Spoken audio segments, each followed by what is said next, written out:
Welcome to Echoes International podcast, with teaching, interviews and stories of what God is doing straight from the mission field and also within the UK. For more podcasts, stories and opportunities to get involved, check out our website at echoesinternational.org.uk and our other social media channels. I'm going to ask my colleague John Aitken to come up and talk about his new role. He did my job beforehand, and I picked that up in January, and he is a Partnership Executive. So hopefully over the next 10 minutes or so you can unpack what that means. So I thought we'd just ask a few questions of him, and John can then talk about what he's doing, and I can find out and see what he actually does. Anyway, so first, I guess my first question, John, is missionaries have been called by God and sent with their assembly, and they went across the world for years and years and years. Norris Groves he left England and went to Baghdad. Why is today different? Well, you mentioned Norris Groves. That was over 150 years ago. The world, and praise God, the church has changed in 150 years. And so over the past 2 or 3 years, we've been thinking about how we can be involved globally in God's great mission task. And so we've identified some key priorities in mission. That cross-cultural mission is everywhere, for example. No longer is it missionaries going from here to there, but missionaries go from here to other places, but those parts of the world where the gospel has reached, they are now sending missionaries. The world cities are a key focus for missionary activity. Many people have migrated from rural parts into the city, and the city is a mixture of so many different kinds of people. Large conurbations, which are a focus for mission today. Migration, we're all aware of migration, so it's not only migration from rural to city, but from continent to continent, and we've seen that here. That is a key element of mission in the 21st century. And the last 2 years have shown us the power of digital media.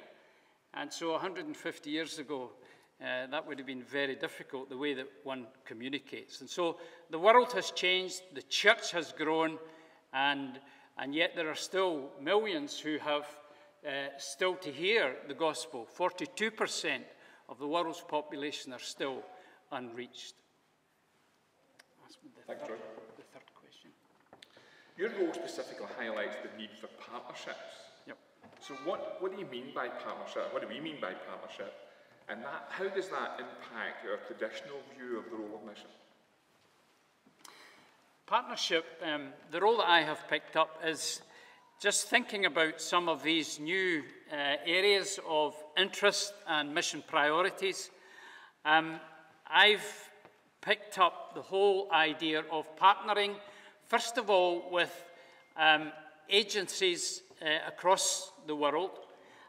For example, as we think of people going to places like Central Asia and other Muslim areas of the world, there are people who have expertise in these areas that sometimes we don't have.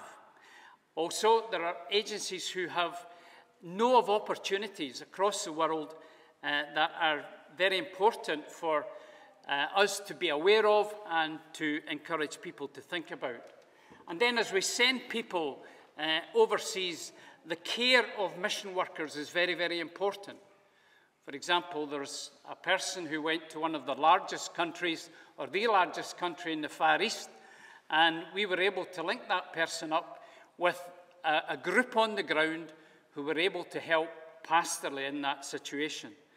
And so we, going forward, will partner with people so that those who are sent from assemblies in the UK can be sure that on the ground there are opportunities for them to serve, and also there is care for them as well. that doesn't mean that the model of mission that we've always had is changing, in the sense that the assembly still commends, missionaries still live by faith, and ECHOS as an organisation doesn't direct missionary activity or missionaries. We sit alongside and partner with the assembly as they send people in mission. So just on that partnership view, how do we view international partnerships in particular? And some of the, well, I'm going to talk about one in a second actually, but these link up with partners. How does that work practically? From our type of assembly and church background, there has been significant growth, and now countries which would have been receiving countries are now sending countries.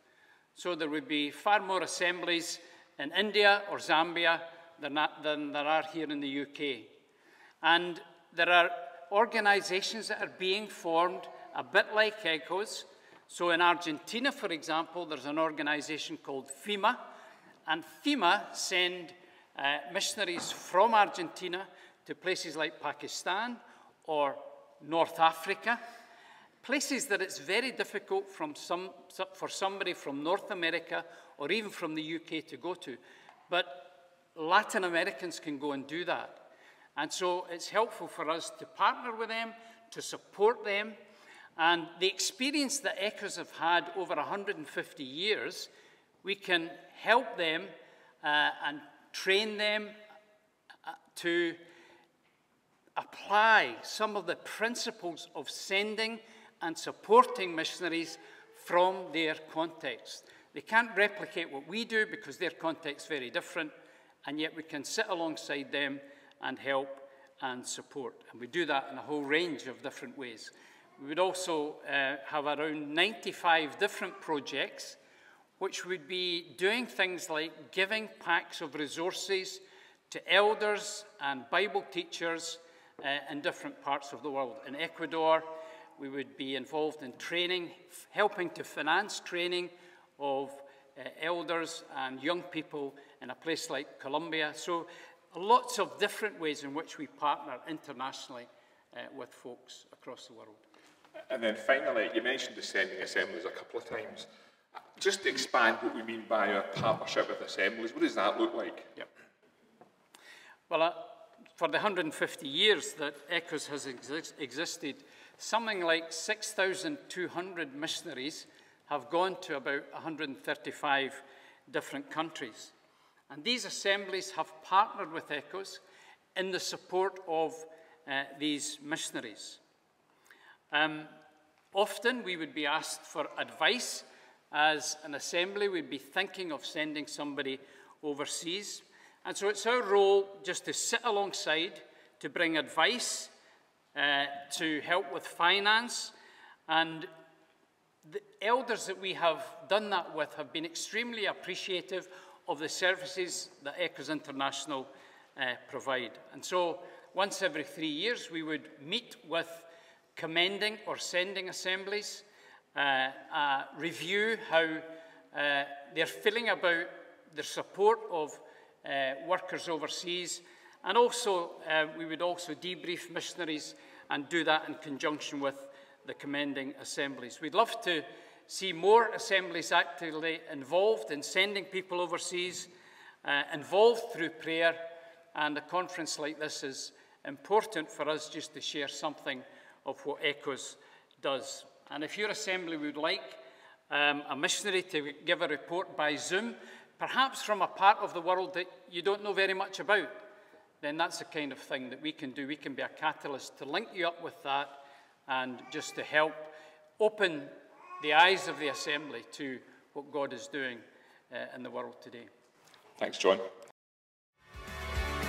We hope you're encouraged and inspired and ready to answer the call. Thank you for listening.